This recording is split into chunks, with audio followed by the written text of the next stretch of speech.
9 नवंबर को दिल्ली में हरियाणा कांग्रेस की बड़ी बैठक होगी। वोट चोरी के मुद्दे पर तय होगी आगे की रणनीति। बैठक में भूपेंद्र हुड्डा, राव नरेंद्र, बीके हरिप्रसाद शामिल होंगे। एआईसीसी मुख्यालय इंदिरा गांधी भवन में दोपहर 3 बजे बैठक होगी। पूर्व सांसद, विधायक और जिलाध्यक्षों को भी बुलाया गया। तो हरियाणा में कथित वोट चोरी के मुद्दे को लेकर कांग्रेस ने 9 नवंबर को दोपहर 3 बजे दिल्ली स्थित एआईसीसी मुख्यालय इंदिरा गांधी भवन में अहम बैठक बुलाई है। बैठक की अध्यक्षता प्रदेश प्रभारी बीके हरिप्रसाद करेंगे।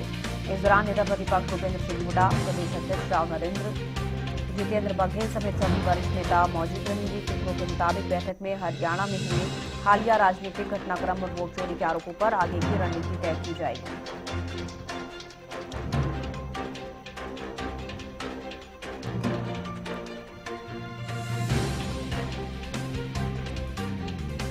प्रदीप शोकंत ज्यादा जानकारी के साथ लाइव जुड़ गए हमारे साथ। प्रदीप, क्या आपको ज्यादा जानकारी इस बैठक को लेकर? कल दिल्ली में बैठक होनी है और सबसे बड़ी बात यह है कि वोट चोरी को लेकर जिस तरीके से लगातार आरोप प्रत्यारोप लगाए जा रहे हैं, क्या कुछ रणनीति इस बैठक में देखी जा सकती है?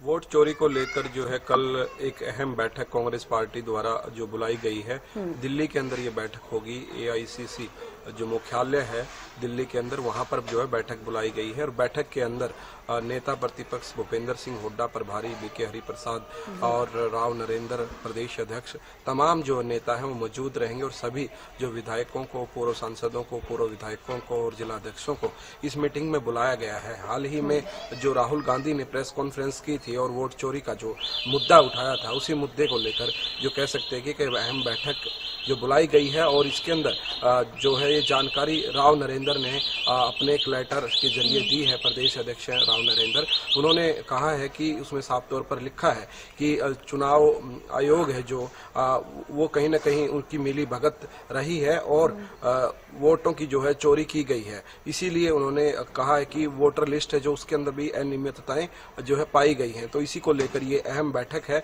और इस बैठक के बाद कह सकते हैं कि कोई उस बैठक में कोई रणनीति भी जो है तय हो सकती है। जी अब बिल्कुल जैसे कि आप कह रही हैं कि एक रिपोर्ट जो है वो सौंपी जाएगी। प्रदेश अध्यक्ष राव नरेंद्र का आपने जिक्र किया, लेकिन मैं यहाँ पर प्रदीप ये भी जिक्र करना चाहूंगी कि अब जो हरियाणा विधानसभा चुनाव हुए थे उसको लेकर जो ये 1 साल बाद मुद्दा उठाया जा रहा है, बिहार में अब चुनाव चल रहे हैं और साफ तौर पर यह कहा जा रहा है कि जैसे हरियाणा में वोट चोरी हुए, सरकार चोरी हुई, वैसे ही बिहार में भी अब सरकार चोरी होगी। तो कहीं ना कहीं सीधे सीधे आरोप लगा रहे हैं प्रदीप। बिल्कुल, देखिए आरोप प्रत्यारोप जो है लग रहे हैं और 1 साल के बाद राहुल गांधी ने जिस प्रकार से प्रेस कॉन्फ्रेंस की है, उस प्रेस कॉन्फ्रेंस के बाद जो सरकार के नेता हैं उनकी तरफ से, जो भारतीय जनता पार्टी के नेता हैं उनकी तरफ से जो प्रतिक्रियाएं आई हैं, वो यही प्रतिक्रियाएं देखने को मिली हैं कि जिस प्रकार से राहुल गांधी चुनाव से पहले एक प्रेस कॉन्फ्रेंस कर देते हैं और इस तरीके के मुद्दे जो है उठा देते हैं और फिर कहते हैं कि हमारी जो है सरकार नहीं बनी। इस तरीके के आरोप उन्होंने भी राहुल गांधी के ऊपर लगाए हैं। लेकिन राहुल गांधी ने साफ तौर पर कहा है कि उन्होंने प्रेस कॉन्फ्रेंस के माध्यम से जो जानकारी दी है, उन्होंने कहा कि एक महिला के इतने वोट हैं और उन्होंने तथ्य भी वहां पर पेश किए हैं कि डॉक्यूमेंट्स उन्होंने दिखाए कि ये डॉक्यूमेंट्स मेरे पास हैं और इस तरीके की जो है कह सकते हैं कि वोट चोरी हुई है। लेकिन इसकी सही से कह सकते हैं कि जांच का एक विषय है वैसे तो कि क्या वास्तव में ऐसा हुआ या नहीं हुआ, ये जांच का विषय है, क्योंकि लोकतंत्र के अंदर जिस प्रकार से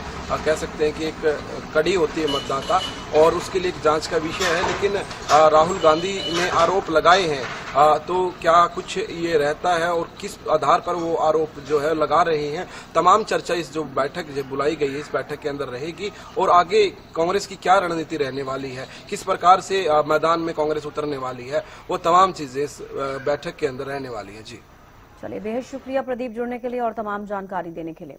तो देखिए, आपको बता दें कि कल एआईसीसी मुख्यालय में बैठक होने वाली है जिसमें कि जिस तरीके से राहुल गांधी की तरफ से ये आरोप लगाए गए हैं वोट चोरी को लेकर, उसको लेकर बैठक होगी।